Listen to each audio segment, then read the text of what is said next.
এক চাষির গল্প। গ্রামের এক প্রান্তে রামদুলাল নামে এক পরিশ্রমী চাষি থাকত। ছোট্ট কুঁড়েঘর, সামান্য জমি আর গোটা দুটো গরুই ছিল তার সম্বল। ভোর হতেই সে মাঠে যেত, মাটির গন্ধে ভিজে কাজ করত সারাদিন। কিন্তু বছরটা ছিল খরার, আকাশে বৃষ্টি নেই, জমিতে ফাটল ধরেছে।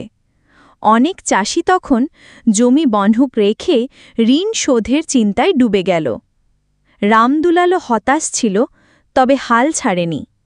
সে সিদ্ধান্ত নিল ধান না হলেও অন্য শস্য ফলাবে। গ্রামের পুরনো চাষিদের সঙ্গে কথা বলে সে বাজরা আর ডাল চাষ শুরু করল, যেগুলো কম জলে টিকে থাকে। তার পরিশ্রম আর ধৈর্যের ফল মিলল। কয়েক মাস পরেই ছোট্ট মাঠ ভরে গেল সবুজে।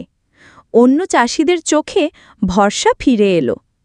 ফসল ঘরে তোলার পর রামদুলাল শুধু নিজের পরিবারের জন্য রাখল না, প্রতিবেশীদেরও সাহায্য করল। অনেকে তার কাছ থেকে শিক্ষা নিল, কেবল মাটিতে শ্রম নয়, বুদ্ধি আর আশা রাখলেই সাফল্য আসে।